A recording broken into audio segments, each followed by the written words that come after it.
किसान अंदोलन हुण कौमांतरी पद्धर दा अंदोलन बन चुका है। हर देश तो किसानां नूं वड्डी हमायत मिल रही है। इस दरम्यान बरतानिया के कौंसलरां ने विदेश मंत्रालय नूं चिट्ठी लिख के भारत सरकार नाल गल करन दी मंग कीती है। भारत सरकार किसानां नाल समझौता करन च असफल रही है, जिस तो बाद वड्डे सवाल उठन लगे हन ते विदेशां तो किसानां दे हक विच आवाज़ बुलंद होण लगी है। भारत विच नਵੇਂ खेती कानूनां विरुद्ध शांतमई ढंग नाल प्रदर्शन कर रहे किसानां दे जमहूरी अधिकारां संबंधी चिंता प्रगट करदिआं ब्रिटेन के 48 तो वध कौंसलरां ने विदेश मंत्रालय के मुखी डोमिनिक रॉब नूं किसानां दे मसले च गलबात सरकार नाल तुरंत करन दी चिट्ठी लिखी है। जिक्रयोग है कि इस मसले ते विदेशों में भी भारत सरकार विरुद्ध रोष का प्रगटावा हो रहा है। भेजी गई जानकारी मुताबक कौंसलर राजवीर सिंह वालों चिट्ठी च लिखा गया है कि असी चुने गए मैंबर भारत सरकार वालों पंजाब के उत्तरी राज पंजाब च हाल ही विच होईयां घटनावां संबंधी भारत सरकार द्वारा पेश किए गए नवे खेती कानूनां विरुद्ध व्यापक विरोध प्रदर्शनां बारे लिख रहे हां। सितंबर महीने विच लागू किए गए नवे कानूनां की शुरुआत तो बाद किसानां ते किसान यूनियन ने शांतमई प्रदर्शन राहीं सूबे ते केंद्र सरकार का विरोध किया है।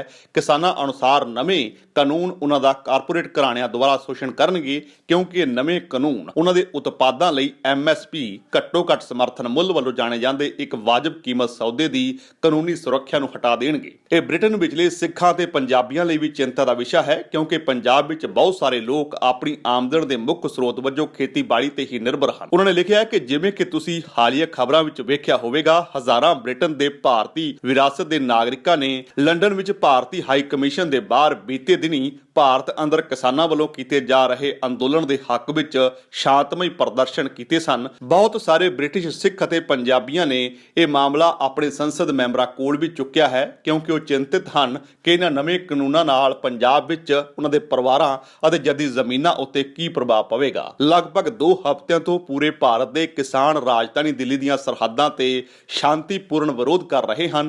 भारत सरकार वार-वार किसानां नाल समझौता करन विच असफल रही है ਅਤੇ मीडिया प्रदर्शनकारी किसानां नूं ਵੱਖਵਾਦੀ वजों दर्शाउण ਦੀਆਂ कोशिशां कर रहा है, जबकि बिल्कुल सच नहीं है। किसी भी लोकतंत्र विच नागरिकां नूं शांतिपूर्ण विरोध करन दा अधिकार है, पर भारत अंदर किसानां उपर अथरू गैस, पानी ਦੀਆਂ ਬੁਛਾਰਾਂ ਅਤੇ ਡੰਡਿਆਂ ਦੀ ਵਰਤੋਂ ਕਰਕੇ ਉਹਨਾਂ ਦੀ ਆਵਾਜ਼ ਨੂੰ ਦਬਾਇਆ ਜਾ ਰਿਹਾ ਹੈ। ਭਾਰਤੀ ਅਖਬਾਰਾਂ ਮੁਤਾਬਕ ਸਥਿਤੀ ਹੁਣ ਤੇਜ਼ੀ ਨਾਲ ਇੱਕ ਸੰਕੇਤਕ ਬਿੰਦੂ ਦੇ ਨੇੜੇ ਆ ਰਹੀ ਹੈ, ਕਿਉਂਕਿ ਭਾਰਤ ਸਰਕਾਰ ਨੇ ਹੁਣ ਹਜ਼ਾਰਾਂ ਅਰਧ ਸੈਨਿਕ ਬਲਾਂ ਨੂੰ ਵਿਰੋਧ ਪ੍ਰਦਰਸ਼ਨ ਕਰ ਰਹੇ ਕਿਸਾਨਾਂ ਦੇ ਆਲੇ ਦੁਆਲੇ ਤਾਇਨਾਤ ਕਰ ਦਿੱਤਾ ਹੈ, ਜਿਸ ਕਾਰਨ ਇਹ ਡਰ ਜ਼ਾਹਰ ਕੀਤਾ ਜਾ ਰਿਹਾ ਹੈ ਕਿ ਸ਼ਾਂਤੀਪੂਰਨ ਵਿਰੋਧ ਪ੍ਰਦਰਸ਼ਨ ਨੂੰ ਖਤਮ ਕਰਨ ਲਈ ਤਾਕਤ ਦੀ ਵਰਤੋਂ ਕੀਤੀ ਜਾ ਸਕਦੀ ਹੈ। ਉਹਨਾਂ ਨੇ ਲਿਖਿਆ ਕਿ ਅਸੀਂ ਇਹ ਦੱਸਣਾ ਚਾਹੁੰਦੇ ਹਾਂ ਕਿ ਇਹ ਕੋਈ ਰਾਜਨੀਤਿਕ ਵਿਰੋਧ ਪ੍ਰਦਰਸ਼ਨ ਨਹੀਂ, ਬਲਕਿ ਪੂਰੇ ਭਾਰਤ ਵਿੱਚ ਕਿਸਾਨੀ ਅਤੇ ਕਿਸਾਨ ਭਾਈਚਾਰੇ ਨੂੰ ਪ੍ਰਭਾਵਿਤ ਕਰਦਾ ਹੈ। ਜਨਤਾ ਰਾਹੀਂ ਚੁਣੇ ਹੋਏ ਕਾਉਂਸਲਰ ਹੋਣ ਦੇ ਨਾਤੇ ਅਸੀਂ ਬ੍ਰਿਟਨ ਵਿੱਚ ਪੰਜਾਬੀ ਮੂਲ ਦੇ ਭਾਈਚਾਰੇ ਦੁਆਰਾ ਚੁੱਕੀਆਂ ਗਈਆਂ ਚਿੰਤਾਵਾਂ ਤੋਂ ਗੰਭੀਰਤਾ ਨਾਲ ਜਾਣੂ ਹਾਂ, ਜੋ ਬ੍ਰਿਟਨ ਨੂੰ ਇੱਕ ਜੀਵੰਤ ਬਹੁ ਸੱਭਿਆਚਾਰਕ ਸੁਸਾਇਟੀ ਬਣਾਉਣ ਵਿੱਚ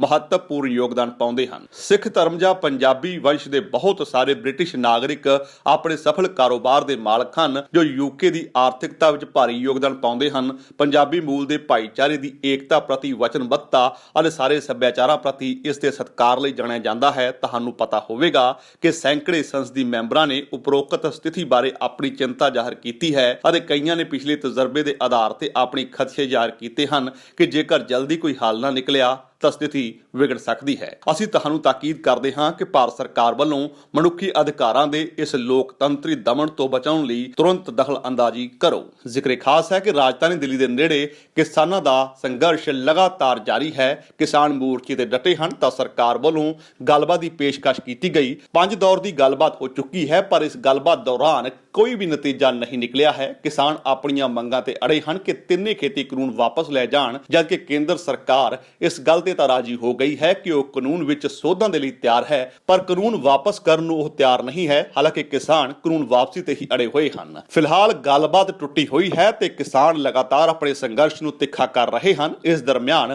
ਵਿਦੇਸ਼ਾਂ ਵਿੱਚੋਂ ਕਿਸਾਨਾਂ ਦੇ ਹੱਕ ਵਿੱਚ ਆਵਾਜ਼ ਬੁਲੰਦ ਹੋਣ ਲੱਗੀ ਹੈ ਕਿ ਠੰਡ ਦੇ ਇਸ ਮੌਸਮ ਵਿੱਚ ਖੁੱਲੇ ਅਸਮਾਨ ਹੇਠ ਬੈਠੇ ਕਿਸਾਨਾਂ ਦੇ ਹੱਕਾਂ ਦੀ ਰਾਖੀ ਕੀਤੀ ਜਾਵੇ ਅਤੇ ਵਿਦੇਸ਼ਾਂ ਵਿੱਚ ਵੀ ਆਵਾਜ਼ ਬੁਲੰਦ ਹੋ ਰਹੀ ਹੈ।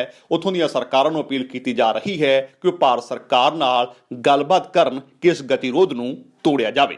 ਬਿਊਰੋ ਰਿਪੋਰਟ ਸਿੱਖ ਨਿਊਜ਼ ਐਕਸਪ੍ਰੈਸ। ਜੇਕਰ ਤੁਹਾਨੂੰ ਸਾਡਾ ਇਹ ਉਪਰਾਲਾ ਚੰਗਾ ਲੱਗਾ ਹੈ ਤਾਂ ਇਸ ਨੂੰ ਲਾਈਕ ਕਰੋ, ਸ਼ੇਅਰ ਕਰੋ ਅਤੇ ਸਾਡੇ YouTube ਚੈਨਲ ਨੂੰ ਸਬਸਕ੍ਰਾਈਬ ਕਰੋ।